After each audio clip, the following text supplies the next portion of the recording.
as I react to the private message. Yeah, that last comment Hey, got pal. us. So that's Hey, hilarious. pal. What's going on, Eric? Welcome to the Contagion Effect, everyone. Everybody, as I talk over you, I apologize, my friend Michael. It's all good. It's all greetings good. And salutations. We were being entertained with the private chat tonight, so good. we're looking forward to Who's another gonna be the wonderful guest. First one? I've got to. There it is. There it is. It's Tonto. Dun, dun, dun. Welcome to the show. Amigo. We love Tonto. So welcome to the Contagion Effect, where we talk to our veterans, talk about mental health, talk about the great things some of our veterans are doing, not only for themselves, but other veterans within the community. So big time show today. Oh, look at that. Every day is Saturday. Yeah. What's up, dog? we can't wait to talk to you a little more. It'll be fun. Who that? You are always the one, Tonto. Well, now you can't say always. Well, he just said it. He's lost out a couple times. But I got messages. No, don't say sorry to that guy. Don't say sorry yet. Yeah. Don't say sorry yet. His show's way better than ours. Good evening, Mother Alec. Good evening, Mother. Mom. All right, Eric.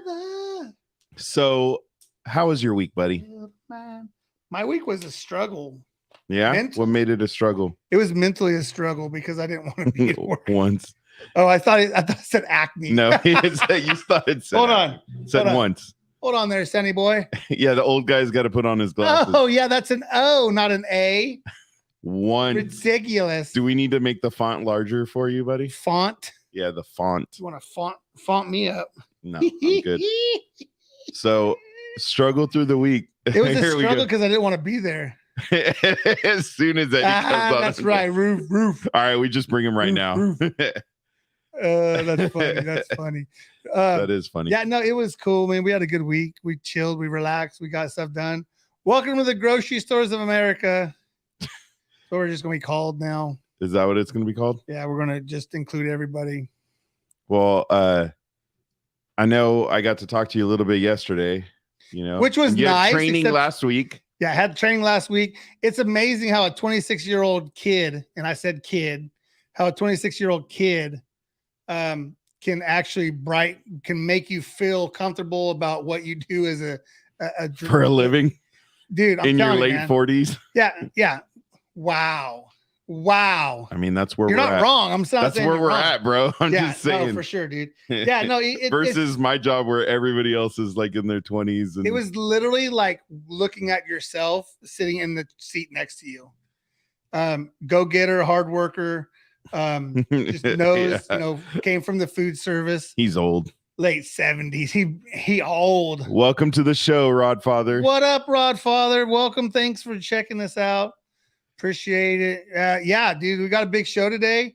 We got a lot of stuff to get to. Remember, everyone struggles through something. Just remember to say hi to somebody. Smile. Yeah, smile. You don't know what they're going through. Right. Really don't. I mean, for sure. At least you're early 40s. Yeah. Well, what side of 45? No. What side of, yeah. Early Does 40s. that really count? Does that really count? Yeah, 40 is the new 50. Exactly. Again, thank you for joining us. Yes, sir. So let's get a little Gary first before we go on. Gary Miller, Mobile Tax Service. Exactly. Do you dread having to do your taxes? Does the mere thought of it make your head spin?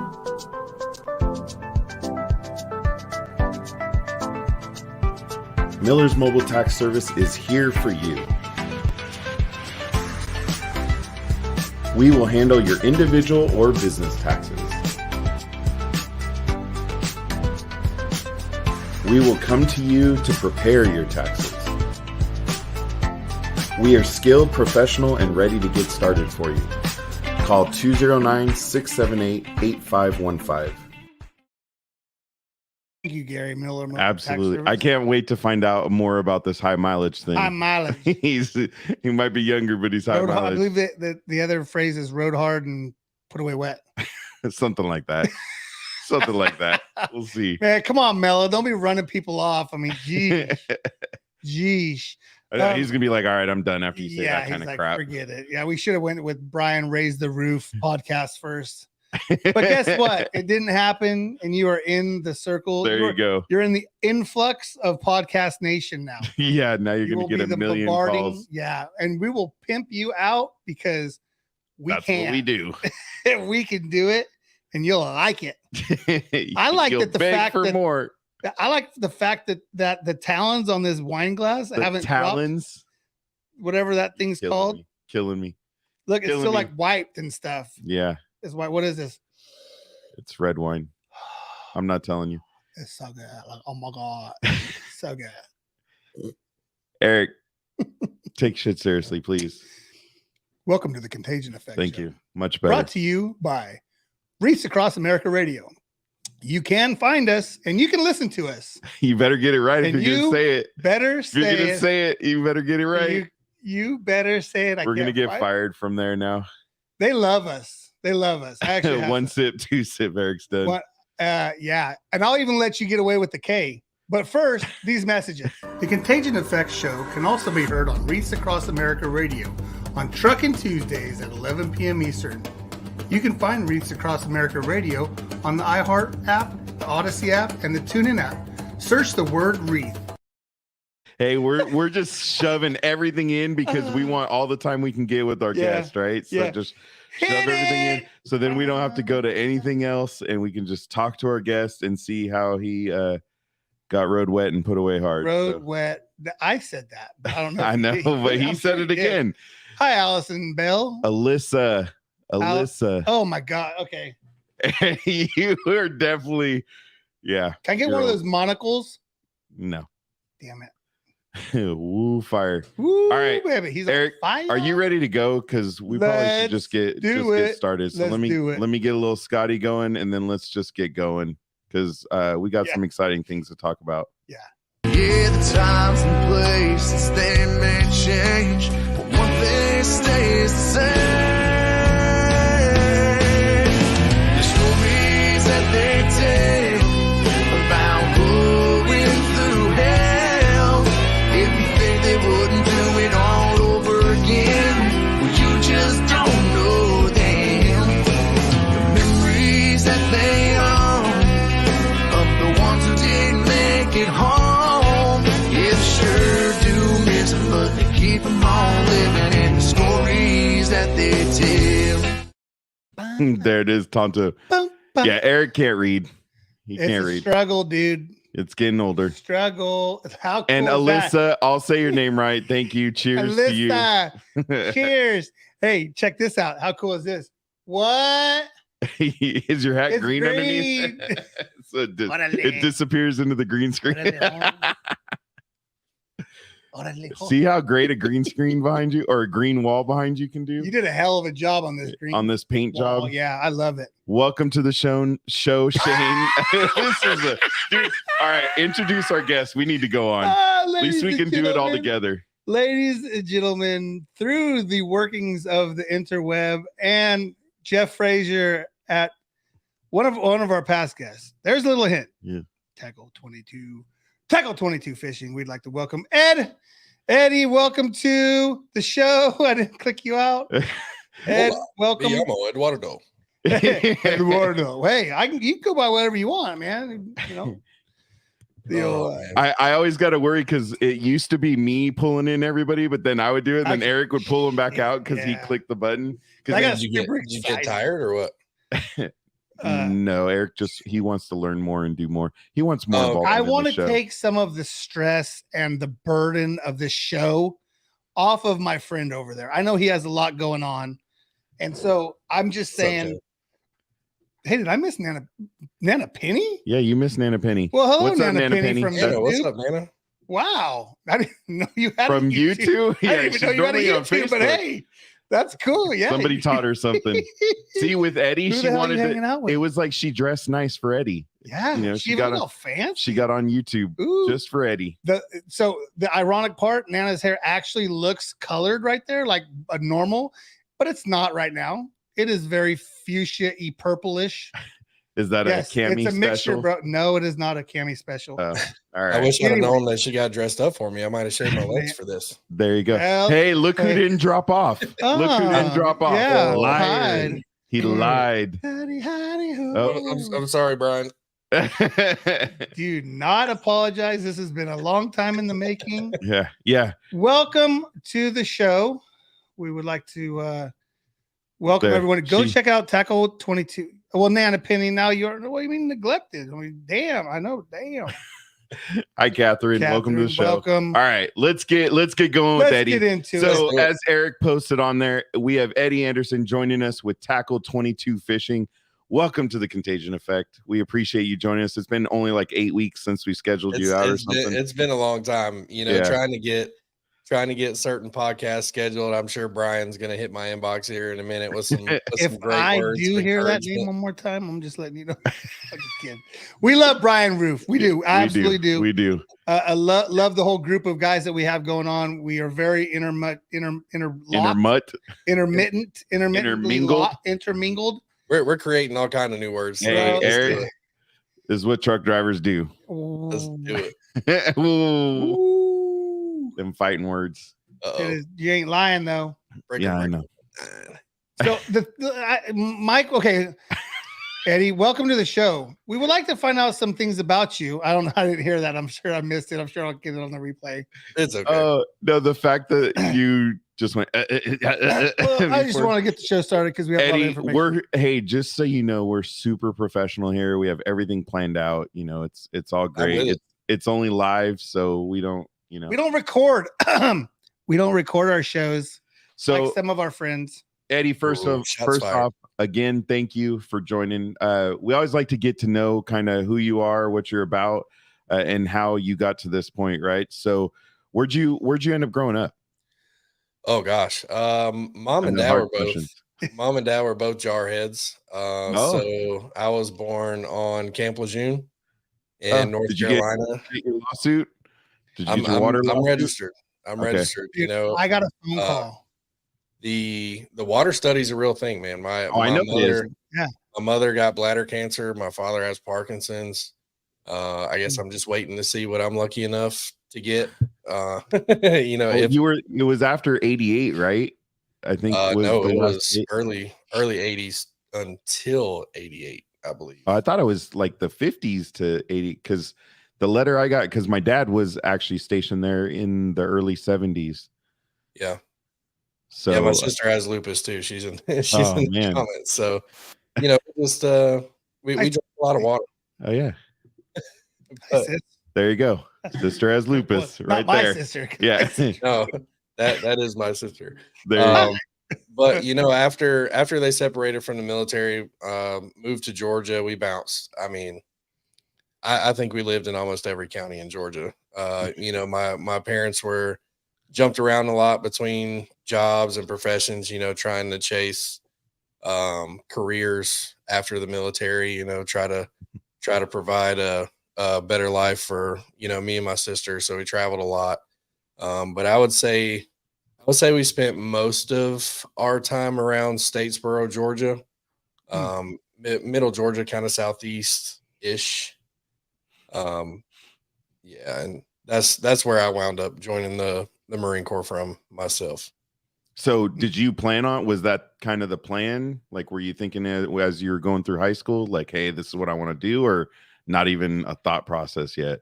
Well, when my aspirations of, getting a football scholarship kind of slowly dwindled away. Yeah, dude, I promise you, I was a recruiter's dream. I needed the Marine Corps a lot more than the Marine Corps needed me. And basically walked into the recruiter's office and said, I'm ready to go. I want to do something with aircraft. And Nice. I spent about a year in the delayed entry program. I remember being terrified. Year? Yeah, almost an entire calendar year. Why? Because I went to MEPS the summer before my senior year. Mm-hmm. So I remember being terrified walking into senior English during my senior year, already in the delayed entry program for several months, and seeing the second plane hit the Twin Towers. Oh, I knew it was on, and I knew about the Marine Corps, but I didn't know the Marine Corps at that time. So I'm like, crap, are they going to call me? Like, we're Great. close. Here I go. Close to graduation. Like, where am I going? So I was ready. As soon as I cleared MEPS, I was gung ho, ready to go. Talk so much crap about being a Marine. So there was no way I was gonna get to Paris Island and not leave a graduate. Right. Which that in of itself got very challenging because I broke my leg in boot camp. And Oh, dang. Damn. yeah, I think you got might be the first person we heard about getting hurt. I mean, we've had somebody else pulled out. Yeah. Like they dropped out within, right at the beginning, but well, Deuce. shots fired already. Shots fired already. Oh, boy. I had stress fractures actually on each side of my tibia just from beating feet so much, and they wound up meeting. So I got to be a resident on Paris Island for 6 months, and once they decide basically that you're going to be on the island for over 120 days, they give you the opportunity to go home, heal, and either come back or go somewhere else. Right. And I talked way too much crap before I went to Paris Island to come home having not completed. So I stuck it out in the most depressing place I've ever been in my life, which is the medical rehabilitation platoon. 3 months there, and then lied to my doctor, lied to all the corpsmen until they put me back in training, and I finished. And he finished like that. I did.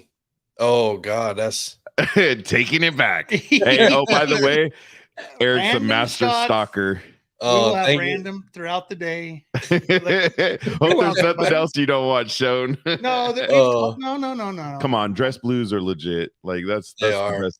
That's the best uniform there is. So Absolutely. And every time I ever had to put mine on, I think I had to lose 10 pounds. yeah, Hey, that's not bad. yeah. Hey, so I want to go back to, just because I'm a nerd and I'm a huge high school football fan. Yeah. Let's go back to the football thing. So what position you play? Mikey needs I was an outside linebacker. Okay. I went to a very, very small school. I think our football team consisted of about 30 people. Okay. We were a single A school in Georgia, which is the smallest ever. Okay, so that's the bottom. They start at the bottom. Our middle school and high school was actually merged together. So I was this really small town called Portal, and it's actually Portal Middle High School. Graduating class, if I would have graduated from there, would have been about 52. 52. Oh, 52. all right. That's Because ours is around 120. So, and we're our division, we're about 2 from the very bottom in size. Yeah. Our town's $7,000, right? I mean, yeah, our town is a little bit bigger.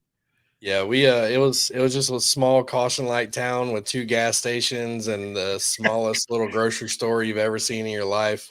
And the whole town shut down for Friday night. Everyone within 20 miles was at the football game. Yep. Our team was the only time that school has had a winning season was my junior year. Really? And, I must have been a coach's dream because I wasn't terribly big in high school. I was maybe 6 foot 220, somewhere with decent size for a high school kid. Yeah, no, that's good. Especially at a small school. Yeah. I had no self-preservation. So I'm the guy who's going to come into a dead sprint across the football field and try to launch myself at you head down like a torpedo. So I spent more time hurt than I did actually on the field from doing dumb things like that. Right. And that trend has pretty much continued into my later years as an adult. I still lack that self-preservation. Hey, let's do this. Yeah, here's a good idea. Yeah, here's a good idea. If there's something to be done that's probably pretty sketchy for the greater good, like I'm your guy. Yeah. I will step to the front of the line. I'm with you. Eric, when we need something, we can just call Eddie. Call Eddie. Yeah, we'll just call Eddie. I mean, if we need to do some night ops somewhere, I'm your guy. Just give me a call. There you go. Well, I just wanted to wonder 'cause Genetic. I have 3 boys and my youngest just graduated, and it's funny because we won state this year for Division Nice. 5, which Division 7's like our smallest schools. Yeah. And then he was actually looking at going to the Marines, but he was a center. I mean, he's like 5'9", but he's like 240. Yeah. And getting down to that 186 that he's supposed to be at is he hasn't done it. So I don't It's know tough. what's going on. He needs Listen, the Marine. I was I was pretty, they pack weight on you for football. You know what I mean? You're Yep. always in the gym, you're always Yep. eating. They always want you to put more weight on. So, I actually had to cut a little bit of weight to be able to ship to boot camp also and not be one of the white stripers, the Yeah, fat that bodies. seat- Yeah. Yeah. Didn't Brian told Yeah. us that story too about 'cause Yeah. he, So I my forgot he had a name recruiter- for it. Yeah. yeah, my recruiter said you do not want to go in a white striper, because they're going to spray paint 2 white lines across all of your undershirts. Oh, And that means like you're on dietary restrictions, you have extra PT, no all whipped cream this on your stuff. peach. I mean, we were just talking about that. oh gosh, like See, there it seeing is. What was I the was a name white of it though? striper. He had that name of it. Yeah, Brian, what was the name you call? I forgot what you called it. Something crew or something. they called them fat bodies when I was in. Yeah, half of it. Yeah, he said Yeah. he had to get half of everything. And I want you to like really think about that. Think about the activity of Marine Corps boot camp and for them to cut your food in half Yeah. and double the tea. Like, if you're not eating 6,000 calories a day in boot camp, you are drained. Right. And to see all those guys, just they were zombies the whole time. So, my hat's off to anybody who went into Marine Corps boot camp overweight, because if you made it through, I know you had heart. Well, luckily Brian told us about that, so I told him, I'm like, dude, you're not going to want to go in until you hit that weight, otherwise life's going Absolutely. to get even harder. And Absolutely. the crazy thing is he can pass all the physical tests as he is, but problem is he's got to deal with that weight. So That's right. pork chop platoon. That's what he was calling it. Pork chop platoon. platoon. So, and you can actually, in the Marine Corps, you can actually only go to PCP. They have PCP, as career Marines in your unit, and you can only do it twice in your entire career before they separate you from the Marine Corps.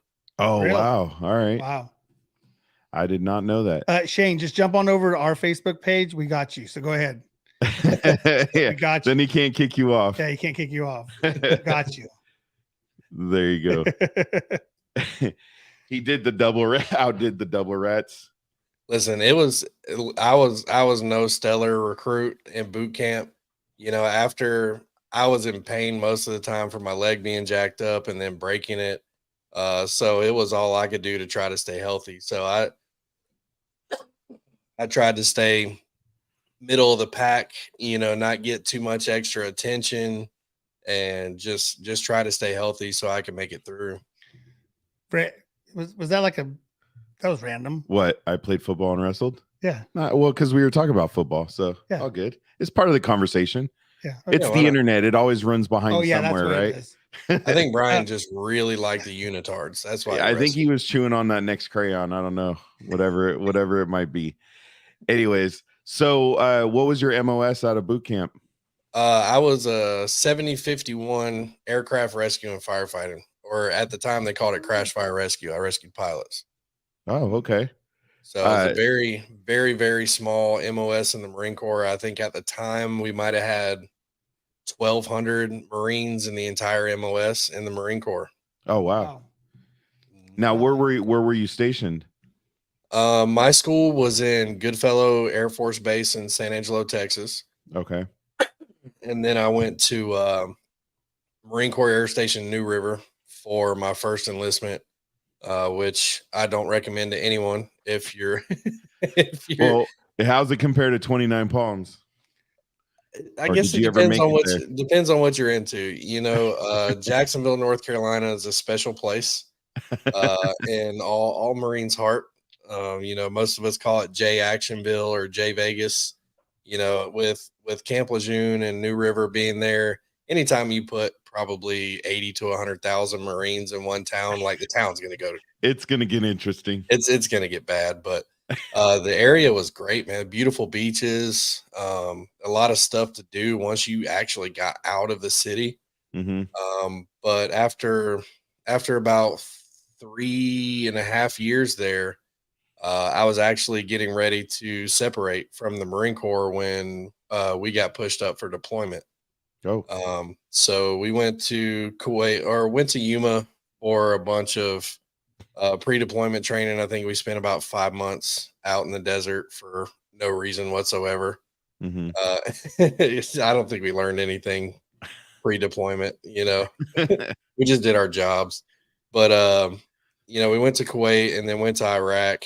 And once I really got a taste of the big green machine out in Iraq, we were attached. I was at a very, very small base.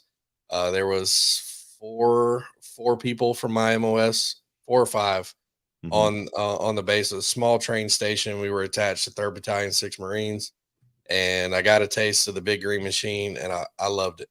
I was hooked. All I had to do was get home from Iraq, and I was done. My classes were done. I was ready to get out. Mm-hmm. But I actually re-enlisted. Because you love Well, that so much. I loved it. I tried There to, goes that guy again. right.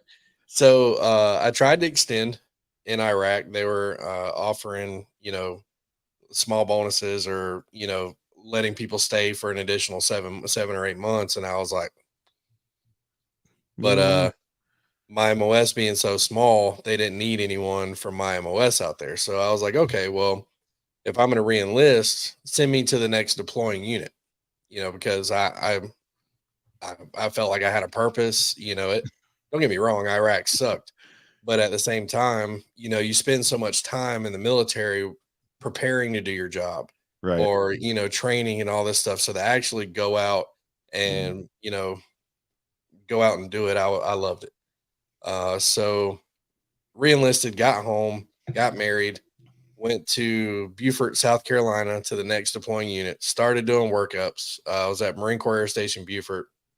And one day my gunny walks out and was like, Anderson, what are you still doing here? And I was like, What do you excuse mean? me? Aren't I supposed to be here? Like, did I have the day off today? Because I'll go home. Yeah. And he's like, you're supposed to be over at the barn, which is what we called our fire station on the airfield. He's like, you're supposed to be at station. You're not coming with us. What? And I was like, you gotta be kidding. Like, those aren't the words that I used, but I was furious. I re-enlisted to go back on this deployment. But yeah, my mother's, or my children's mother, got pregnant. So, and it was high risk. So it kind of wound up being a blessing. I got to be home for my children being born, Okay. which was great. And I had a great time in Beaufort, South Carolina. I think I had some great mentors out there. Some of the best Marines and longest friendships that I've ever had in my life were established there. Right. So what'd you end up doing? 7 years, or I was just under 8. just under? I was 8? close Okay. enough to 8 that I tell people I did 8 years. Hey, fair enough. We're not here to judge. You Right. you did 5 minutes. You're good. So you were kind of planning on getting out at that point because of the family thing, right? Did you have a plan what you were going to do? So at the end of my second enlistment, I actually put in a re-enlistment package. I was in zone for staff sergeant. So, I was looking at possibly getting promoted pretty soon. And that's right, Tonto. So, it was decision time. What do I do? Am I going to really make a career out of this, or am I going to find something else to do? So the Marine Corps made that decision for me. So I put in a re-enlistment package, and if it wasn't the same day, it was the next day. I got flagged for recruiting duty. Man, so I feel like every Marine we talk to gets something with recruiting duty. The recruiting duty, either that's what you want to do more than anything in your career in the Marine Corps, or that's the thing you avoid, like herpes. You know, like there was no way, Yeah, I mean, no way I was going recruiting. So I tried everything. They give you a screening packet that's this thick, and like I'm trying Gross. I'm That's trying funny. everything to get out of it. You know, I'm like, my finances are jacked up. Like I'm probably gonna say something wrong to someone's kid, you know, I and can't so even write clearly. What the hell? right, I'm misspelling basic words, you know, like I draw drawing using the things that crayon. shouldn't be drawn on the packet, Oh, you you guys know. said use green crayon, not red? Got the And so I get it all filled out, and we finally get to not at that time, Brian. At that time, it was the Hearst team, which is the headquarters recruiter screening team. Now it's Tonto. You're probably not wrong. Yeah, I was just gonna say. Um, I was just gonna say. There's the joke somewhere. yeah, The but joke now is that they're not really scared of it. now it's the HIS team where they can flag you and you can go to any B billet. It used when I was in, it was only recruiting. So people would try to get out of it. I tried everything to get out of it. I was like, send me on another deployment, send me anywhere, just don't send me on recruiting duty. And so I went to the screening, and I'm being a jerk the whole time. You know, I'm like, F this, I'm getting out. You know, they're asking me what my EAS is, which is, you know, the date we get out, and I'm telling them it's in like 3 months. You know, I'm hoping that I get disqualified for recruiting duty so I can reenlist and go to Japan, like I put on my reenlistment package. So I sit down in front of the captain, and she's going through my packet, and she's like, "So I see you're bad with finances, and you know you're kind of a jerk, and all this other stuff. You can't really spell and all this stuff." And I was like, "Yes, ma'am. Yes, ma'am."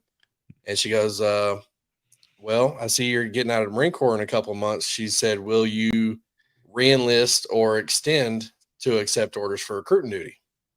And I said, "Absolutely not." And she said, "Well, I find you qualified, so you can either go on recruiting duty or get out of my Marine Corps." And I was like, "Yes, ma'am." Where's the door? Wow. Yeah.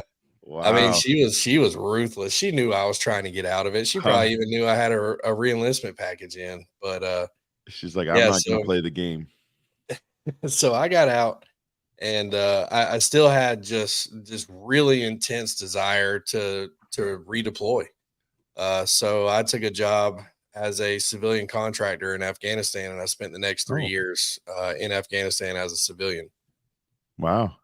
and I had a blast. Well, I bet you don't have to follow the same rules at that point, right? And I don't know nothing.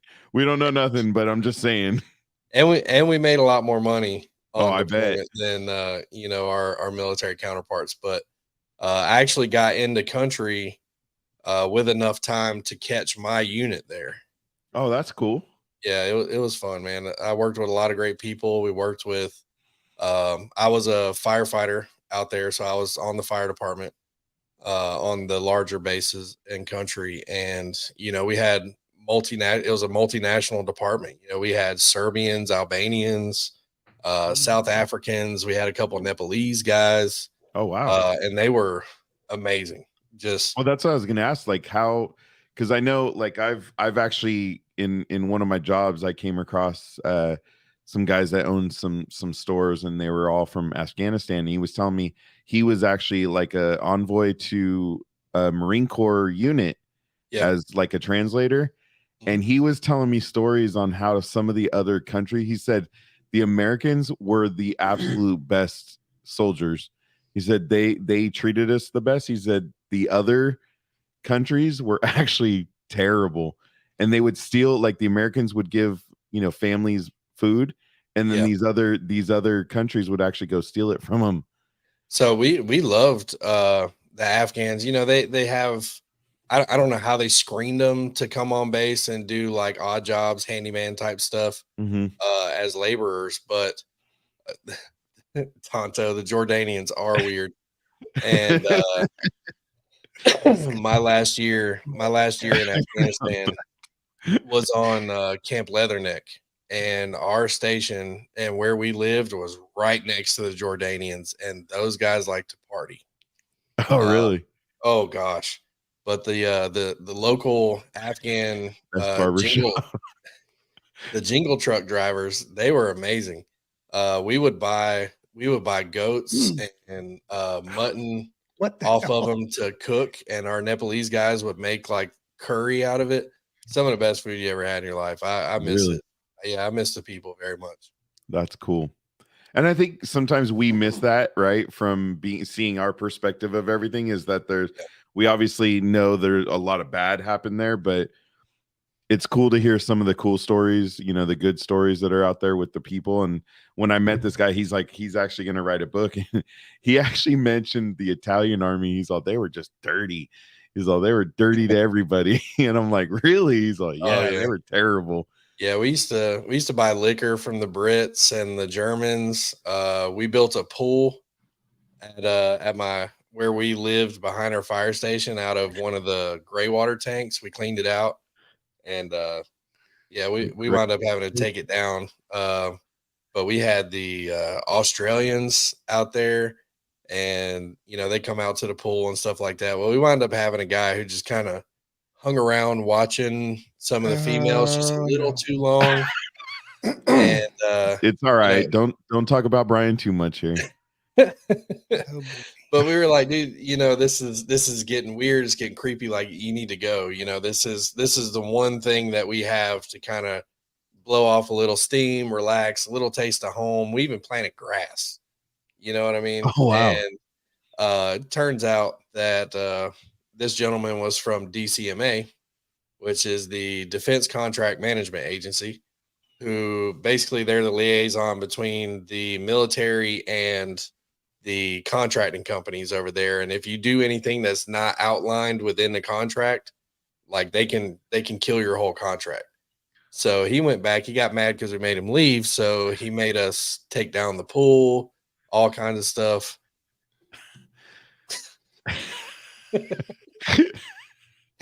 Some of and it just gets better. That's not the water that gets you the extra money.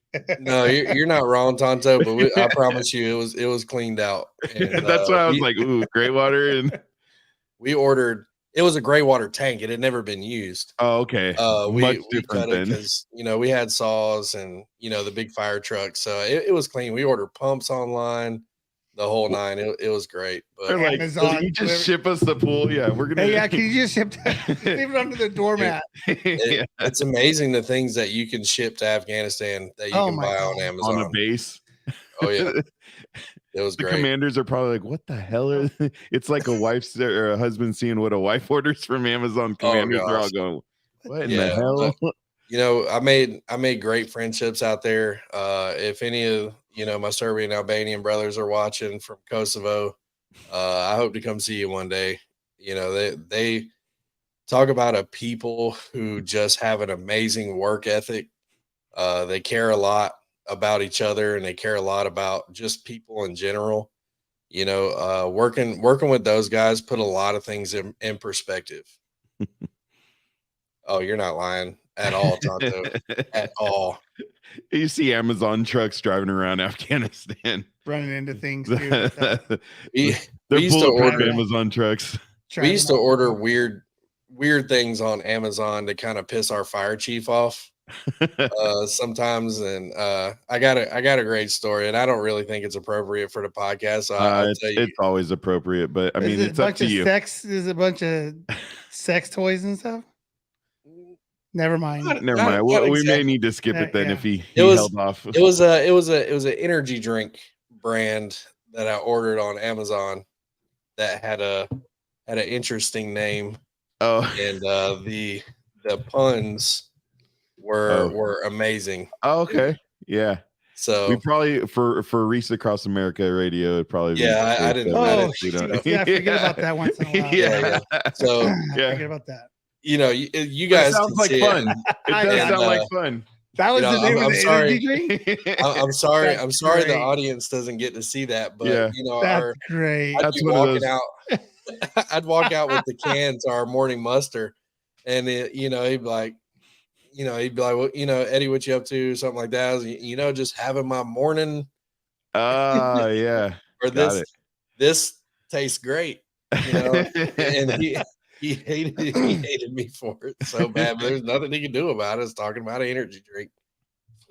So now you said you did 3 years with that company. What made you decide to call it quits there? Was it time to be home with the family or Oh, kids? it was just time to get out of country.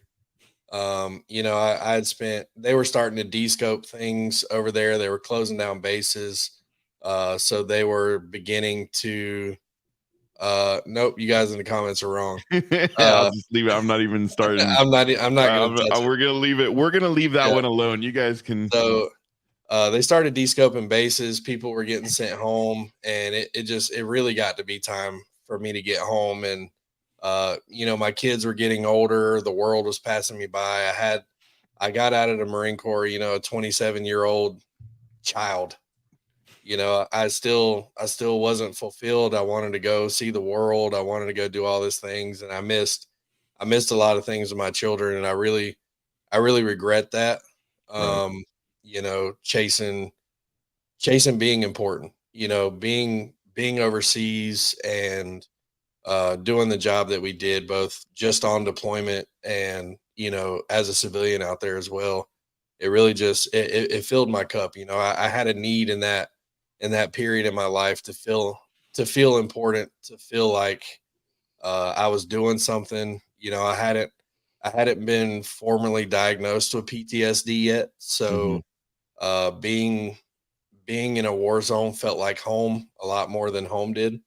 Right. It was simple over there. You know, life was incredibly simple. It was, you know, go to sleep, wake up, do your job, go to the gym, eat, go to sleep.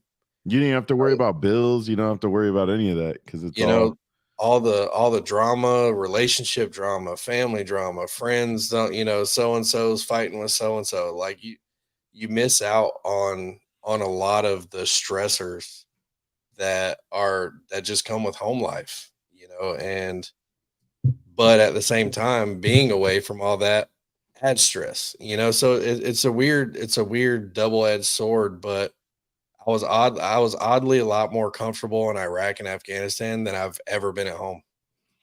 eh. And we've you know, the thing is we've actually heard that quite a bit, and that necessity to serve. Yeah. I mean, it's we hear it over and over and over, and which is why it makes, you know, all of you so special in the fact that you have that need, because there's a lot of people that walk down the street and don't do shit for anybody else, right? Yeah, I mean, I found a way when I got home to continue serving. Okay. Uh, every, I wish, Brian. I Yeah. wish. There's always a story, and it generally involves a woman. Uh, I think so that's another story we hear a lot of. yeah, but you know, doing that job and being a firefighter EMT, which, you know, I then progressed to being a firefighter paramedic. You know, I really enjoyed being a community servant. You know, doing I still had the danger of the job and the excitement of the job, but I was still serving. You know, I still felt like I had purpose. People, the world needed me. You Yeah. know, I to get that fulfillment, knowing that you're impacting someone's life on the worst day of their life, or the last day of their life, or the first day of their life. You know, to be there in those moments, uh, and to be the calm in that situation. You know, I was hooked for a long time, and I a year and a half ago is when I stepped away finally from public safety, Oh wow. and it was one of the hardest decisions I ever had to make. It was a decision that I made based on my own mental health, Hmm. and things that I needed to do personally for me, and I don't regret it, but I do miss it sometimes. Well, again, it goes back to that need to serve, right? That's probably the Yeah. part, you know, you don't miss trying to run into a burning building or seeing things that you know, you don't choose to see that day because you don't know what call you're going to get. You don't know what situation you're going to walk into. I'm sure you Well, don't miss that. no, you know, you can only carry so much. Hmm. You know, my hat's off to anyone who retires from a public safety job, or, you know, anyone in the OIF, OEF eras that, you know, went multiple deployments and retired from the military. You know, there's only so much you can put on a plate before it spills over. And, you know, I wasn't getting the treatment that I needed. I wasn't getting the downtime, the mental vacations that I needed. I wasn't getting that reset time. I wasn't, because of our tempo at work and how long it was taking to hire people in. You know, there was no relief from work. You know, I couldn't go fish, couldn't make plans to fish because we were either getting held over on our first day off for mandatory overtime or getting called in on our second day off for mandatory overtime. So you can never make plans, and it was eating me up. Yeah. So when did you, because you made the comment about you while you were obviously out of country, you didn't realize anything, you didn't know about PTSD, Yeah. which now it sounds like, okay, it's something that's affecting me. When did you realize it? Was it just all this time where you're not getting that mental downtime, or Well, over? it was before, really before that. So I, Okay. I really, I really think I started to experience PTSD around 2007, which would have been about a year from me coming home from Iraq. I was drinking very heavily. I was getting into fights, fighting with my wife, fighting with people at work. I wasn't, the Marine that I used to be. I was messing up a lot. And Master Sergeant Tom Carambellis, that was our NCOIC. He was our top enlisted boss in Beaufort. He told me I was going fishing with him one weekend. Was never a big fisherman. Mm-hmm. Before that, I had done some fishing, but it was no big passion of mine. Right. And I went out fishing with him, and we went to a bridge, and we threw out baits for sharks. He never asked me a question. All he did was talk from experience. You know, I was a young sergeant. He was a master sergeant, so obviously he had a lot of years on me. And he saved my life ultimately, you know, in that moment, in those times, before that trip, I set a date, to leave this earth. Oh, And fishing with him, really, really saved my life, man. And from that moment, sorry, fish, man. Take your time. Hey, fishing we've been here, so take your time. fishing got me through life. Yeah. I mean, Well, I that's posted your. I'm gonna give you a little breather real quick. I posted your open letter, right? And this is something that you posted March of last year, and it hit me because I started reading it. You know, my dad was in the Navy. He was on the USS Cleveland, and he's passed away about I want to say 4 years ago. It was I about think 4 it's years going ago. on. Yeah, he Yeah. committed suicide. You know, he had pulmonary fibrosis. It was hard for him to breathe and stuff like that. And Yep. he was on oxygen, and you know, in in that era, it's the hey, I'm good. Like I can deal with it myself, right? And so, how And about there, that? yeah. And Hold on, there's go to that. the Hey, and she's the one that dealt with irony, it. the irony of that name right there is that's what she called him all the time. That's Yeah. what because his name was Thomas Edwin. So the amount of times that I've heard her say that, so there's kind of a reason why it works like this, right? And the emotion, obviously, that you have with your I'm a is it Master Sergeant? Is that what Yeah. it was? Yeah, we called him Like, KB. yeah. And so at the end of that blog, and I post, like I said, I posted on Monday and Tuesday, and I go back and I read it, and it's that raw emotion that nobody else knows, and unless they've been through it, right? Yeah. And like you said, you had a date, Yeah, right? Like you had a date of like too much is too much is too much. So well, that's a lot of thought too, to put a date and not just have like I'm gonna just do it, but to Yeah. actually put a date on it. Well, That's you know, I was married at the time. I had small kids.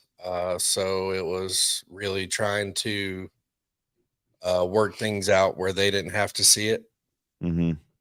And you know, ultimately, I'm really glad that he intervened. Yeah. Well, he obviously knew he needed to, right? I mean, he knew you needed something. Well, I mean, you know, God puts people and things in your path that you need at the time that you need it. You know, I don't know if that was his intention or if he was just bored and wanted someone to fish with. Right. But you know, when top tells you where you're going to be on Saturday night, that's your appointed place of duty. And you know, after he retired, we were never really close. Honestly, I didn't really care for him a whole lot, to be if I'm being honest. You know, but Hey, the that's man true saved my life. feelings, The right? man saved my life. He retired. We fished together a few times. I started fishing like a freaking madman. Yeah. You know, it was all I could do to get back out there and just chase that piece again. He retired. I got out in 2010. You know, went out to Afghanistan. Got to fish in some cool places. You know, I went out deep sea fishing in Dubai off of Oh, wow. you know, the Globe Islands and the man-made Palm Islands out there and stuff. You know, so I was chasing fishing wherever I was. Wow. And 2000. Um, September of 2016, I got the news that Tom took his life. Oh, That KB was gone. oh, I'm so sorry. Wow. So what? You know, it's hard to think right now. What was the draw on fishing, and what did he? Was there something he said or did that day? You know, because sometimes some people go fishing and it's just like, oh, this is boring, or you know, or they get lucky and they catch a bunch and think, you know, oh, this is easy. I don't need to. It's not a big deal. Yeah, What became your draw? it was not in my house. You know, if you think It was a about way if to you get think away. about depression, if you think about suicidal thoughts, if you think about anyone who's really going through it, they they're homebodies. They're sitting at home. They're stagnant. They're idle. They're not doing anything. You know, there's times when the safest place you can be becomes your prison. You know, sitting in the four walls in your home and they're just closing in. So Wow. to get out in the air and hear the water or feel the water and really just know that there's peace there. Uh, it's healing.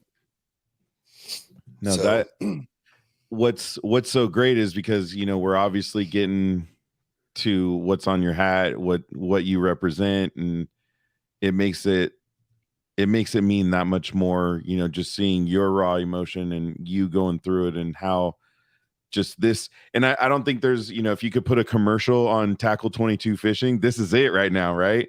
And I'm yeah, not trying to make light of the situation in any cue way. I the just think, cue the Sarah McLaughlin in the yeah. background. Can we I do don't know about that. I think Can you we do need something Sinead to, this week? yeah, well, yeah. Can we do For Um $2 a day. but Actually, I don't we'd like think to sponsor you could Tackle speak 22. any truer version of what this means to you, because you lived it directly and how it changed you. So now let's talk about it. I You know, mean, you started fishing all over the world, you found this love for it, it I did. saved your life. When does that turn into, man, I gotta do this for others? That's a great question.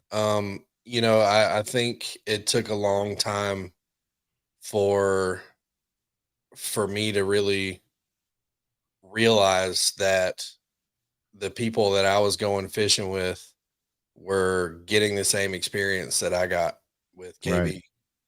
KB. Um, you know, it was is so much my piece, and I was selfish with it for so many years. Well, You know, I it's needed because it, that's what and you needed, and then you didn't want to absolutely share it. No, I get it it. was I it get was it. my it was my sanctuary. and we moved here where I live now in Columbus, Georgia, and we're right by Fort Benning, which is now Fort Moore. And so when we moved here, I was really wanting to learn the local waters and make fishing friends, you know. So I started posting up in local fishing groups that I was going fishing from such and such boat ramp and that I had an open seat. You know, the first person to get in contact with me can go. And it wound up being veterans and active duty and retirees. And I wasn't prepared at all for what was next. You know, we talked about deployments. We talked about, you know, the things that bothered us, and I've never felt more comfortable talking about the things that keep me up at night. Right. You know, I say this all the time, but there's a difference between knowing and understanding. You know, my doctor knows what's wrong with me because she read it in a book and went to school for a very long time. Mm. Uh, you know, the grunt that I took fishing who went through 7 deployments in Iraq and Afghanistan, you know, he understands because he's been there. And there's a lot of information that is shared just from that understanding. Too many veterans separate from the military and they go to they go to civilian jobs or they get around mostly civilians, and when that happened to me I never felt more alone. I bet. So being around other veterans and having that network was very healing, and someone very important to me. uh shit. It's all right, man. Sh- This is why we do yeah, this. suggested that we do something with it, and we did. Well, and I can imagine, especially if you're going out early morning and you're just sitting on, some calm water, just sitting there, like there's no better time to have a conversation while you're sitting there. And you can have the realest conversation because there's not people listening, right? You don't feel like you have to be something you're not. Well, it's a good time to soul search, you know, even if you're not having the conversation out loud with whoever you're going fishing with, you're talking to somebody. Whether whether you're, you know, talking to whatever deity or god you believe in, or you know, you're talking to yourself, you know, just hashing things out. When you get out there and you hear the quiet other than the nature, or you know, you hear the waves hitting the boat. It's just you can't. If I could bottle that up and sell it, Elon Musk would be a broke rascal, you know. Because there's no greater peace on this earth, and i I can't wait to share it with as many people as humanly possible. That's awesome. Thank you for doing that, Eddie. I mean, truly, like, and seeing how real everything is for you and your story and your journey, and that makes it, because sometimes people, we've had a lot of veterans that start stuff, and we know the 22 is a big number. We've had a whole show where, I don't know if you've seen through kind of Facebook, that there was a gentleman, veteran, that literally wrote his suicide letter on Facebook, right? Yeah. And saying, I'm part of the 22. And so we did a whole show. And he was real estate. He was out coaching kids. I mean, all his pictures were happy. I mean, real estate was doing good. He just closed a deal like 2 or 3 days before. If all of our lives could be as perfect as they appear on social media. Well, yeah, that's a whole nother story. But just that whole thing, for us, because we're very honest, we're not veterans, but both of us, our dads served. Yep. My dad was a Marine, 2 tours in Vietnam. So we fell in love with the military through our dads, and love showing you guys all respect and learning, your stories, which is why we had you on. We definitely appreciate it. You know, veterans make up a very small percentage of our population as a nation. Yep. And, you know, if you want to if you want to create real change, if you want to really make a difference in the lives of veterans, it can't just be veterans pushing for it. Mm-hmm. You know, we have to get the country on board. They have to see how the VA is failing our veterans. They have to see how we need to push more legislation for better care for veterans. You know, to share a little bit of personal information about me right now, I'm having some health challenges that I don't know what's happening to my body right now. I can't see my primary care physician until late August 28th. Now is that at the VA? Yep. Damn. That is a failure. No, that is a failure. For sure. You know, I've tried everything, every outlet I have. That is the only appointment that I can get unless I walk into an emergency room. Right. But you know, being a paramedic for so long, I'm not gonna clog up an emergency room with something that's not an emergency at the time. Right. You know, Hey, so real quick, I don't mean to cut you off, and no, please. I want to play. Yeah, I'm going to give us a little break here. I want to play something, Mike. It's about 40 seconds long, right? And obviously, you have multiple sponsors that support Tackle 22 Fishing, and we'll get to them and we'll post links and stuff like that. But one of our former guests, Jeff Frazier, who actually that's how we kind of found you, right? With Jeff. Apex, amazing guy, right? I love Jeff. Apex Predator Outfitters. And if you do go Gary Miller in the house. Hey, Gary. And if you do go to tackle22fishing.com, you can use, if you go there, you get the code tackle22 for Apex Predator Outfitters. Go there, check out some stuff. But I want to play your show that you had on with Jeff Frazier. And I'm hoping the music, this is where I get messed up, Mikey, because I don't know if I have hopefully the sound. Yeah, the sound is on. So it's going to be Jeff's intro, and then it goes into what I think is great. Like, I love your intro. I love the script. Well, I'm going to screw it up, so I'll shut up. Let's see if we can play this. Let's hope he gets it right. So yeah, so let's share that. And I think I got to turn this on, right, Mike? You turn that on and then go full screen. There we go. We got it down.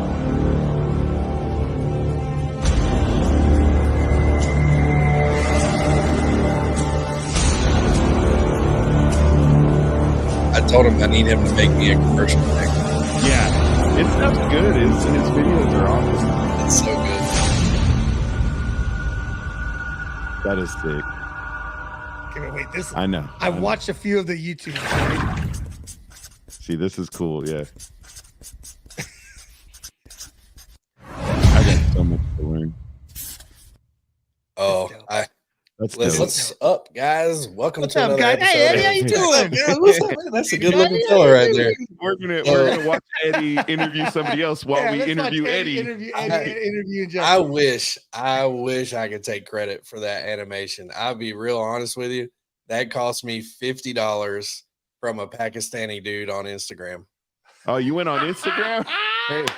I swear to God, you could probably got it for $5 from a Pakistani dude. Our logos, our logo was made by a very intelligent Pakistani guy, and he animated it for us. And it between all of our logo variations and the animation, $200 tops. It's dope.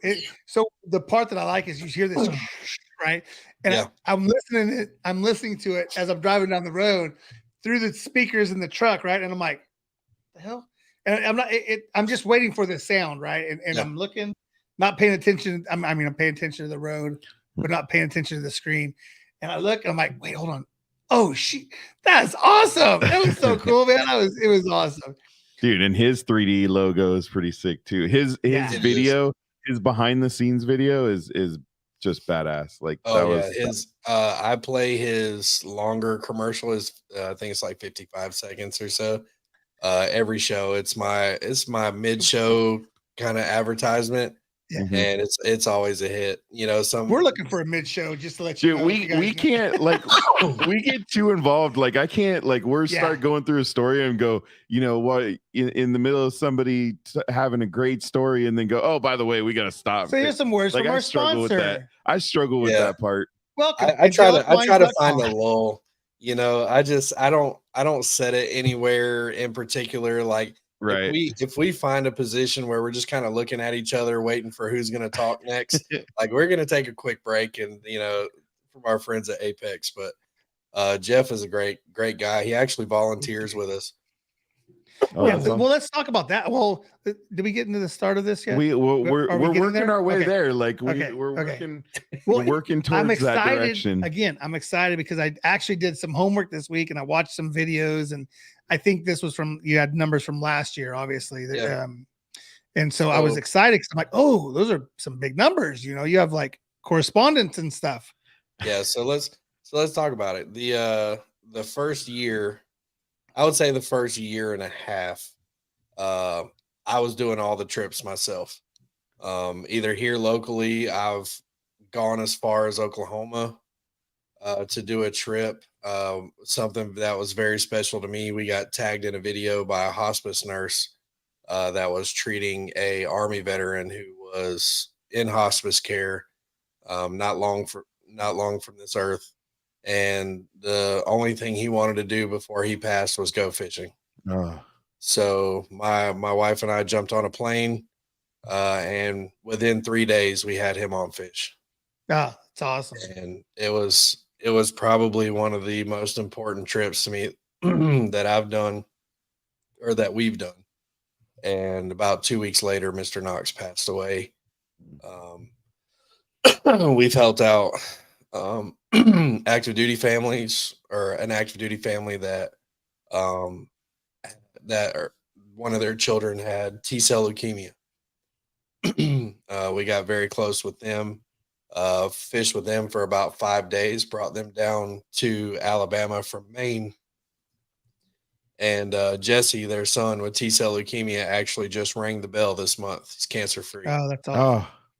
The amazing fish that we Sweet. got him on was crazy. I think God was on our side for that one, because the biggest fish of the trip that he caught and the biggest fish that I've ever caught in my life were 3 minutes apart. I had his fish on the deck trying to get the hook out, and I see a rod just touch the water. It just touched the water, and it wound up being my personal best catfish. It was 82 pounds, biggest catfish I ever seen in my life. Wow. What now? The picture we posted on our thumbnail, what was that? That was 79. Okay. Yeah, that looked like a big boy. That was a big fish. I built a network here locally of veterans and soldiers that I was taking fishing, that were now they were starting to communicate with each other and starting to go fishing with each other and stuff like that. So it was great to have that support system. And I just really started to notice that. And I was like, well, me traveling all over the country, I'm not able to do this in other cities or other locations, because I'm just there for the trip and then I'm, coming home. So I got the idea of, well, why don't we start a volunteer program where veterans in their own communities can reach out and start supporting other veterans, especially when it comes to resources and stuff like that within the community. Which VSOs are going to go to fight for you, or going to go to bat for you. If you don't know what a VSO is, it's a veteran service officer. So it's kind of, someone who helps you get the benefits that you're entitled to through the VA. Right. So I started the volunteer program January 1st of last year. And in our first year of the volunteer program, we did 114 vet trips with, I believe we did it in 19 states, and that did not include events. So, our volunteers are what makes this successful. Our volunteers are the backbone of the organization. They are the lifeblood that, is out there beating the streets and pulling our veterans out of their homes, out of their prisons, out of their minds, and finding them peace. They're out there doing everything that they can for their brothers and sisters that they don't even know. It's you know, awesome. so that to have that support system. And, you know, I hear all the time about how uh men and women who've gone fishing with our volunteers are blowing up their phones. When can I get out again? You know, when can we do this Want again? more? It's amazing. And to hear those stories as far as Illinois, as far as um, you know, Texas, we have You have that would be California? great, Gary. Yeah. We actually just got our first volunteer in California. Well, there he's got 4 charter captains. Where at, Gary? By the way, I don't want to block your face there with that. Um, Gary did ask, his wife's asking, because if you saw Eric brought up your merchandising, Yeah. Gary's wife's asking about a purple tumbler. If you happen to I have those in purple. will have to. I don't think I have any purple, Gary. Yeah, I don't. So we are actually in the process of transitioning off of our website, our merchandise, and moving everything to Apex.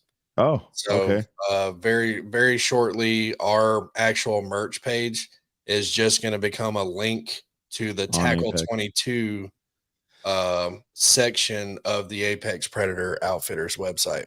Okay. So, and what we have in stock is just going to kind of go to trade shows or, you know, be giveaways, that kind of thing. But, you know, Jeff has taken over our entire merch line. Oh, nice. So is he now, he makes all of it as well? He is making it and fulfilling it. Okay. So we haven't launched it yet. We do have a Tackle 22 shirt. We have another one in the works, and we're about to release 5 colors of hats that are due any day. Just tell him you want some of them commercials. Absolutely. Yeah, even though you got the video thing down on social media. But what I'll do with Gary's comment is tomorrow morning I'll email you and copy him and do kind of a virtual introduction, so then he can That'd be great. point out So, where these guys are. Yeah, I think that's a great opportunity to kind of mention how to become a volunteer. You know, like Gary mentioned, he has 4 charter captains that he'd like to put us in touch with. If anyone watching this right now is interested in being a volunteer, and I mean civilian, excuse me, civilian or veteran. Can somebody get him a water? Where's your dog? Send your dog to get you a water, man. I wish. Water. You want to send them towards the website? Absolutely. Click that contact us link up top, and it'll ask you a couple of questions. So go to tackle22fishing.com, click on contact us, and there is a form, like a web-based form, and it will send an email to me and all of the board of directors. So tell us where you're from, tell us, you know, why you'd like to get involved, stuff like that. And we have a little bit of a process. You know, we do have to protect ourselves from liability. Unfortunately, that's the world that we live in. But we need volunteers west of the Mississippi. Growth on the western side of the state has been difficult, or western side of the U.S. has been difficult. So that picture right there, Eric, if that's you on the left, so that is actually Jesse, who had until this month T-cell leukemia, and that's his father right there with him is active duty Coast Guard. That's nice. Awesome. So that was the first day. Way to go, Jesse. Way to fight go, it, bud. That was the first day we went fishing. We were on that spot for 5 minutes and nailed a 55-pound catfish. Dang. Yeah. It was best fishing trip I ever had. I've only been fishing a couple times that were positive trips.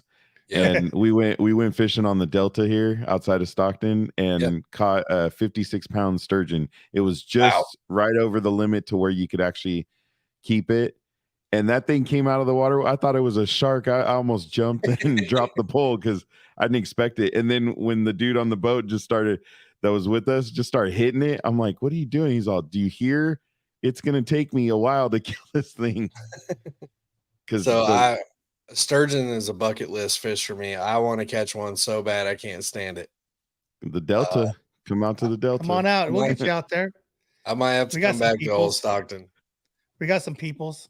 I mean, Got some we'll keep you out of Stockton. Just go to the Delta. And I'll just come. I'll come stay in Modesto. There's a buddy of mine named Reed who lives in Modesto, so I might have to come see him. yeah, And Modesto's a do some little bit searching. better. What? Why is he Um, saying? I don't know why you're Gary. I don't know why you're blocked. You Oh, shouldn't be that's blocked. no good. Yeah, Gary shouldn't be blocked. No, not Gary. No. We can see you, Gary. So I don't know what's going on. Yeah. I don't know why he's blocked. We'll have to Also, figure that out. along those same lines, if you want to be a volunteer, if you have a veteran or if you are a veteran who'd like to go fishing, please use the same process. We try to prioritize any veteran just through networking or our circle of friends, circle of acquaintances that maybe is having a rough go of it, having a tough time. Those are the vets we want to get on the boat or out on the water first. We will always prioritize anyone going through it. Otherwise, it's just posting up the who, what, where, when, why, how from our volunteers and having veterans sign up on our Facebook page. But if you're a veteran, you're out there and you think fishing might bring you some peace, please get in touch with me. Please get in touch with us through our website. And if we can facilitate getting you out fishing, we will. And we'll make sure all of your links are posted on all of our stuff, especially at the end of the show notes. That way people have a way to get a hold of you and reach out, because I think you're the walking testament to what fishing can do for someone. So I so appreciate you taking the time to share that story, because it took a lot, right? But I think it was worth. I mean, it's worth it for me. I know it's not easy. Yeah, you figure, gosh, Tom KB passed in 2016, so that's 7 years. September would be 7 years now, right? And you think talking about it would get easier, but it just doesn't. No. Those emotions will always be there, but the important thing to realize is that as therapeutic as these trips are for the veterans that we take fishing, it's still healing for us too. Mm-hmm. Yeah. There's still days where I'm inconsolable if I can't get out and go fishing. My tournament partner, he knows me probably better than anybody on this earth, and he'd be like, buddy, it's time to go, you know. Yeah.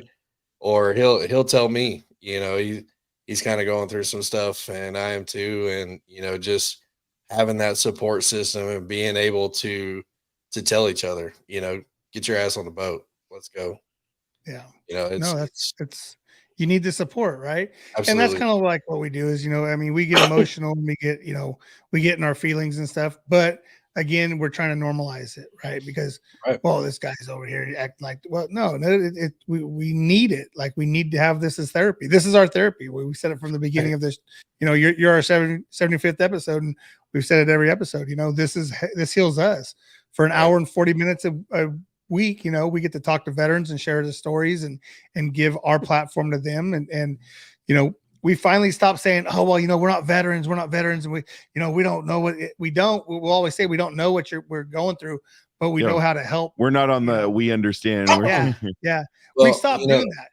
So I get people tell me this all the time, especially civilians. They go, well, I have PTSD, but I'm not a veteran, or it's not from the military. One does not trump the other. There's no scorekeeping when it comes to mental health. Privately earlier, we were all talking about COVID. Mm-hmm. Think about what that did for the mental health of the nation. Oh, There was no escaping for people with the lockdown. You figure child abuse victims locked in the house with their abusers, domestic assault, domestic abuse victims stuck in the house with their abusers. People really going through it. People who have outlets like me going outside and going fishing, who wasn't able to do it because of lockdowns for whatever reason. So a lot of people that had outlets for their mental health were no longer able to go to them. People who are shopaholics, retail therapy. They can't go out shopping. They can't go to the movies, they can't socialize or can't be around people. They can't have that support system other than something virtually. And, so the mental health of our nation really got thrust into the limelight. And it's not just veterans out there dealing with mental health. If us as veterans are going to be mental health advocates, we have to do it for all people. Right. We have to advocate for all people. We can't just circle the wagons and say, I'm only here to help veterans. Yeah. Our organization fundamentally is veteran based and we serve veterans, but I'm never going to turn someone away who says, Eddie, I need help. Mm-hmm. Ever. Well, because one day that'll be me. I'm going to tell you right now. So I called Eric yesterday morning, and I'm going through a few things, and what's interesting is you struck a nerve about like staying home, and probably been trying to do more of that. And then today, through one of my jobs, I got to, go out, and today my wife got to come with me because we had to go run another errand. And like it was good. Yeah. Like it was good. So you really just struck a nerve with me on that whole thing. And now I got to figure out how we do more of that. Because it changed my day a bit. And then you just pointing it out was just like, oh shit, he's right. It's crazy. The things that we realize. Tonight will be the first night I've spent an entire night in my house for a while. My best friend's been moving closer down here. So let me preface this by saying I hate moving. Mm-hmm. Okay. Yeah. If you're not in like my closest circle of friends, the odds of me showing up to lift heavy things for you are probably pretty slim with the way my back is set up. Right. But when my best friend is moving, I got to be there. So, it's been a lot of late nights helping him unpack and getting up early to come home and shower and get ready for work. And, as much as it's hot outside and that crap is heavy, just having the time to get out of the house. Another avenue of therapy, right? Absolutely. Yeah. Absolutely. I wouldn't trade it for the world. But so I know we talked about gaining more volunteers, but what's the next? Where do you see the next level of Tackle 22 fishing? I mean, obviously it's growth, right? And being able to touch more veterans, more people that need the help. Right. Growth is a goal for any organization or any business or anything. We all hope for growth, Mm-hmm. but we want growth the right way. We have a community on Discord with all of our volunteers, and we meet twice a week, and we have our formal monthly meetings on the 22nd of every month. And it's a place for veterans, for our volunteers to connect. We have bass fishermen in Orlando, Florida, talking to, trout fishermen in Northern California. So it's a great place, cool. a great place for an exchange of ideas, an exchange of fishing tips. Man, I wish I would have known. I have questions about Orlando. I just went a couple weeks ago for vacation. I have questions. It's too late now. I know. I mean, It's like, we can probably help you with that. yeah. If someone's having a crap day, they can hop in one of the voice channels, and we have a voice. Hey, what's up, Ricky? We have a voice channel called the Bait Shop, and they can hop in and say the bait shop's open, and there'll be 10 veterans in there, just awesome. or 10 volunteers just ready to talk. Just be there. It doesn't have to be anything heavy. Sometimes people just want someone to talk to. Right. And to have that 24/7 is amazing. So, I would rather have 10 of the right people than 10,000 of, just I'm here for the recognition and go away. Speaking of recognition.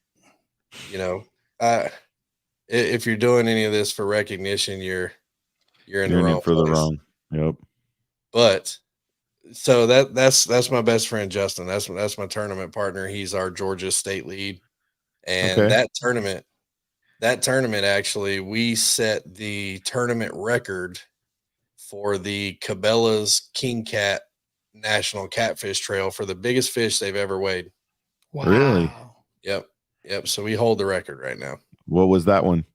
It was 79.8 pounds when it hit the scales. Damn. It was over 80 when we caught it. It lost a couple of pounds in the live well, but still, that was a great experience. It was really cool. You literally And- scared the shit out of it. Wow. If Hey, any of you, That was dad joke. I love it. yeah. if anyone out there has, play that one where you see me behind the truck. You're gonna love that one. This one here. Yeah. Oh shit!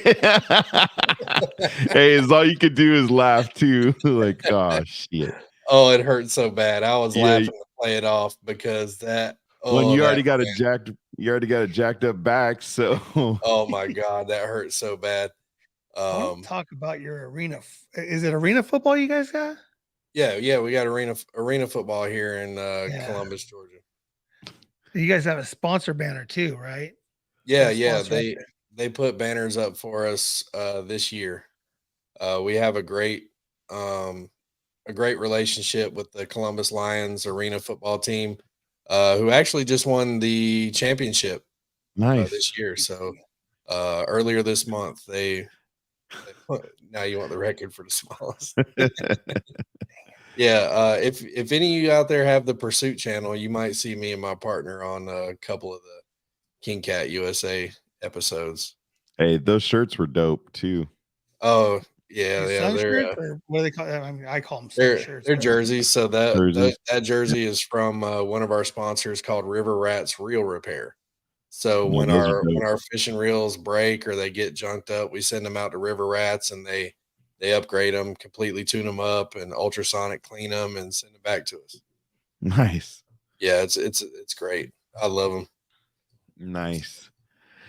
Well, man, Eddie, you took us on a roller coaster tonight, man. We went on, but I appreciate it because, like I said, I couldn't appreciate more. You know, just that one thing you said to me just kind of hit it on the head for me right now. So, Thanks for having me. which is what's great about doing this show, right? Is you never know what's going to be said and how it can impact somebody else. So. Right. Or what somebody's going to do and how it impacts you. We got to learn that firsthand. Yeah. And I Absolutely. think that was awesome.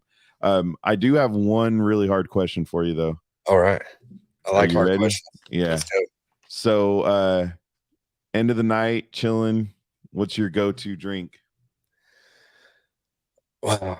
Anything. So I'm a big fan of a Macallan 18 Scotch. oh We need to get in touch with the bourbon buddies. yeah. I'm also a little bit of a bourbon snob. Okay, there's a podcast. Listen, you're gonna get bombarded. I'm literally just telling you right now, and it's Mike's fault because he's helped facilitate this thing. So Yeah. there's gonna be a group of peoples that's gonna reach out to you. They're all good dudes, I'm with it. and don't Yeah. I have a pretty decent bourbon collection. One of my favorites is a Colonel E.H. Taylor small batch. A big fan of that. It's kind of a hard bottle to You know, find. you're talking another language Yeah. to us, man. We're dummies that when it comes to that. hydrated H2O, that clean, refreshing. But you know, a lot of I really don't drink very often. If I pour me a glass, it's maybe once or twice a month. Yeah. But Fair you know, enough. most of my unwinding comes from plant life. Yeah. Copy You that. know, it cuts down on the amount of Calories. psychoactive. I'm sure Brian will enjoy talking to Oh, you yeah. about that. Yeah, you know, it's becoming more widespread. It hasn't quite hit my state yet. Oh, But really? you know, it cuts down on the amount of psychoactive medications that I'm prescribed. You know, the best sleep I've ever had in my life. Freaking Tonto. I won't. Yeah. take that. How do you Is- know it wasn't Tonto? Is there monks in Alaska Tonto would know. or He's up there. Eskimos? He's up there. You ever heard that story before? No. Just saying. Oh, I don't even know where we're going. I don't either. But I'm not really like super keen on wines or like the etiquette and all Yeah. that or educated on it. Don't But get caught up on that. I will say that I had a great time at the Biltmore Estate.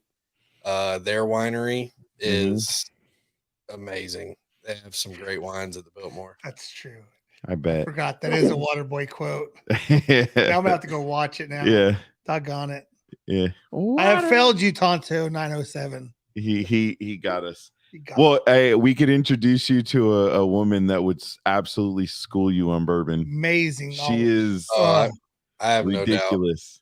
no doubt. I have She no is doubt. ridiculous. I don't claim to be Bourbon Yoda. I just no, like it's amazing how much. I mean, She's it's just like wine down to the soil and this and that. yeah, like We're like we're just in there. I'm like I'm into comatose, wine, right?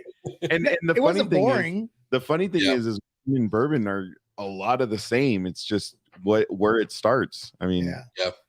The process is all the same. Saint So Herman they were over there making fun of me, and I'm like, wait a minute, it's made the same.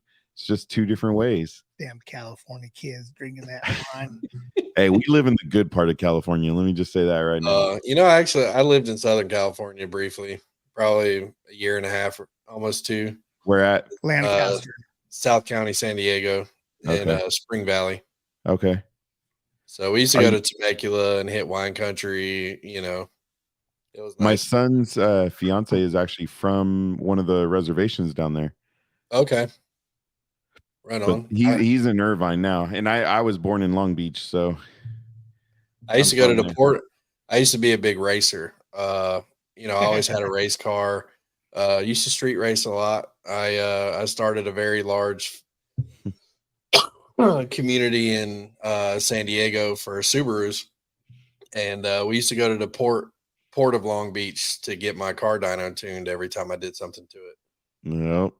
Yep. Well, and my dad, obviously my dad was stationed at 29 Palms. He was at MCRD San Diego. He went through that, but that was back in like 63. Oof. 60. Oh wait. Yep, he did 2 tours there. So yep. Well, Eddie, man, truly a pleasure. Something I learned the other day was, I don't know, are you sneezing or coughing? Because I want to say bless you, but I don't know what it is. I'm coughing and I don't know why. We need to get you water. I'm not sick. I'm not sniffling. Oh, great. This is now one of we're those gonna things. get sick. Great. This is one of those things I'm trying to go get evaluated. Okay, well, that's what COVID did a nasty number on me, as we talked about earlier. Gary, I had a 600 horsepower Subaru that do low 10s and a quarter mile on street tires. So don't make fun, Gary. Yeah, bro. They do race. Look at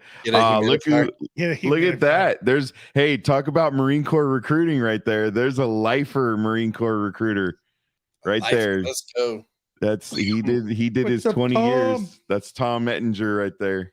Awesome. That's a good that'd be a good podcast. Yeah, that's another good dude to talk to, because he's another Marine. Super positive. Just get a humidifier, damn it. Right to the point. No bullshit. Not enough whiskey. Not enough whiskey. You might be right. Yeah. Might be right. And guys, Tom's in Arkansas. Arkansas. I'll be in Arkansas in September for a tournament. I'm gonna be in Nebraska in September. There's no water in Nebraska. September 9th, you'll be in Nebraska. September 9th for Hero. Have you heard about Hero Stock? I don't think so. So it's a great thing being put on in Nebraska. They're gonna have. It's going to be a huge, like, all day barbecue. Yeah, like huge. Hosted by veterans, with veterans. For veterans and first responders. Concert. Nice. There's going to be a march ruck at the beginning. A ruck march. A ruck march. There's going to be a ruck. Is Shannon Book playing? Yeah. Scotty is. Scotty Hastings. I know Scotty is. I'll send you some information. Okay. Yeah, Shannon Book's a huge friend of mine. Shannon Book is a bad mofo. I love that man to death. New video. Yeah. That new video of his, as soon as he launched it. Dope. As let me tell Shannon's story real quick. Okay, I love we're up for it. He Cue he it. launched the video. You know, obviously I'd known the song for months. You know, Right. we met probably not long after Dear Mom came out. Or not Dear Mom, but Not Alone. hmm And Another good song. so the video came out for Dear Mom, and it hit me so hard. So hard. It was still one of the greatest music videos I've ever seen. hmm And I called him and I told him, I was like, dude, this video is so good. I haven't stopped crying for like 30 minutes. And he called me immediately. Like no text message, no nothing. He called me immediately. He's like, stop playing with me. And I'm like, I'm in shambles, dude. I'm sniffing, I'm ugly crying. There's snot coming down my face. And he's like, dude, you're gonna make me cry. I'm like, dude, I'm fangirling right now. You know what I mean? Like this Like, I can't believe you're my friend. I know it you. means something to me. You know, not just the video or not just your music, but like the message legitimately means something to me. Yeah. And you know, his music's got me through a lot of rough times. And you know, Shannon's somebody I can talk to for hours and it feel like 5 minutes. So can we. We've had him on actually a couple times, and him and Scotty are really good friends. Scotty Hastings, who does kind of our intro song. Yeah, I can't wait. I can't wait to see Shannon. I know you'll get mad at me if I play this. Well, and we'll probably just get another copyright hit. Copyright, yeah, yeah. don't play it. I mean, even though we love the song and Yeah. Shannon, he won't care if we play it, but we'll probably get another copyright hit like we always do. You know, I think there's a lesson to take from that. You know, I told Shannon I was feeling some kind of way, and the first thing he did was pick up the phone. So, you know, whether you're a veteran or whether you're a civilian, you know, we all have friends that maybe we don't talk to as much, or we might have lost touch with, or something like that, or even acquaintances. You know, you never know where someone's mental health is. So, a text message can save a life. You know, a phone call, a Facebook message, you know, anything, just a kind gesture, opening a door for somebody could save a life. You know, you get to choose the person that you want to be when you wake up every day. Don't wake up and be an asshole. You know, be the reason someone sticks around. Be the smile for someone, even for 5 minutes. Right. You know, it can save a life. Small gestures save lives. Well, Sure. and I'm gonna tell everybody watch this because I think that can save a lot of lives too. So, seeing some realism, right? That's for sure. Sometimes, you know, we do our best. We're men, but some real emotion is always a great thing. So I really do appreciate that. Eddie, thank you, man. I appreciate it. I'm so glad that we finally got to get you on and talk to you.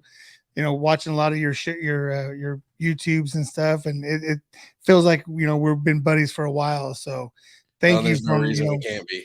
Yeah, Absolutely from the not. bottom of our heart, man. Thank you. And if you get out this way and we can do something, I'm sure we're going to be in contact. Gary's got some guys, and let's get West Coast going, man. Because I got some bass fishermen, so maybe it'll be a reason to buy a boat. If you guys ever come out east for any reason, man, give me a call. Because or if you travel anywhere, hell, I might have volunteers somewhere to get you out on a boat. So I was just saying, man, I just been wanting to go fishing so bad. I'm getting 2 son-in-laws, and so I just want to threaten them a little bit by telling them that I'm gonna throw their tails over and chum with them, you know, if they act up. You know? Hey, you need to go take them with Eddie, and he could play along. Yeah. Well, and that's what I was saying. We went to Orlando, and we're coming across a couple bridges going to Port Canaveral, where we cruise out of, and there's these little outlets onto the water. Yep. And I'm like, dude, they're like fishing like right off the freeway, bro. Like I'm like, you just pull over and most of that is fresh water. So what you're talking about is the Harris. It's called the Harris chain. Okay. It's they call it the Harris chain of lakes. And so when you drove through Orlando, you drove through the biggest retirement community in the nation called the Villages. And one of the Rodfather who was on earlier, his name's Brian. He lives in the Villages and bass fishes that whole area. Okay, listen, you've just given me a reason to go on our 3rd back-to-back cruise to the Bahamas next year. Yeah, let's go. We're so gonna hook up. Hell, let me know when you're going. I might want to go too. Shoot, that would Hey. be awesome. Something I learned on a of all places TikTok the other day was, instead of saying thank you for your service, thank you for my freedom. I was like, dude, that's dope. Dude, I'm gonna start saying as that. much as I appreciate the intent Right. behind that statement, it makes me so uncomfortable. Does it? You know, I served myself joining the military. If I didn't join the military, I either would have been dead or in jail. Yeah. You know, so it was a completely selfish reason that I joined the military, and I got what I wanted out of it, and it got what it wanted out of me. Well, and the interesting thing was the gentleman, it was a Vietnam veteran, and he's like, look, first off, we weren't liked when we came home, right? And he's all just, so to hear people say thank you for your service, he's like, there's people at McDonald's getting paid $15-20 an hour that serve you. So you telling them thank you for your service? He's all, no, we did something different. So you want to impact a veteran, tell them thank you for your freedom, because that's what they worked for. Yeah, But I get it. I get it. I tell them thank you for your support and keep it moving. But Yep. Most of us don't want discounts. We don't want thank you for your service. We just want to keep our brothers and sisters alive. Yeah. If you want to thank us for our service, pick up the phone and call your veteran. congressman. There you go. Yeah. Yep. Makes sense. I'm glad we got there with that. That's awesome. Well, Eddie, thank you so much. We appreciate your time. So again, Eddie Anderson with Tackle 22 Fishing. We'll make sure we get all the links posted. Go check out their Facebook page. The community there is amazing. I was, just skimming through it, and man, there's so much. There's so much to see. Yeah. So and go support by buying some of their stuff, and then schedule a trip, man. Find somebody, schedule a trip, because it's going to be all positive. I don't think you can go fishing. Even if you don't catch anything, there's still going to be positivity, which I don't think if you go with Eddie, you're going to visit the Contagion Effect and buy a bunch of merch. Don't buy anything from our stuff. Like our stuff. Stop it. Yeah. But we appreciate that. Yeah, we do appreciate that. Eddie, thank you very much. Again, true pleasure having you on tonight and sharing your story. Thank you. It was awesome. Thank you for having me. If you want to hang out for a minute while we finish up, we won't be too long.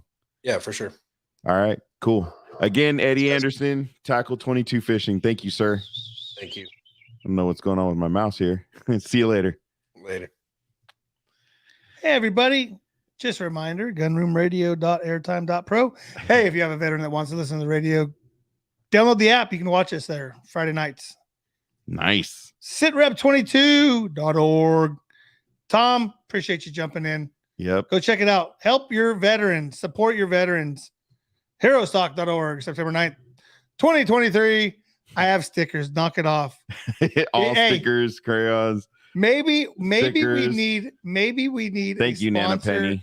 Maybe sponsor would like to sponsor to get me to so I don't have to drive 1,600 miles. Or maybe our sponsor can First get class. Stickers that don't peel off, apparently, on his car. I've got a crap ton of stickers.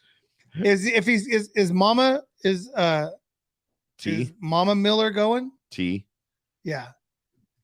First class. I'm saying if you need an extra spot, I mean, get it done. Eric. Deuces. Deuces.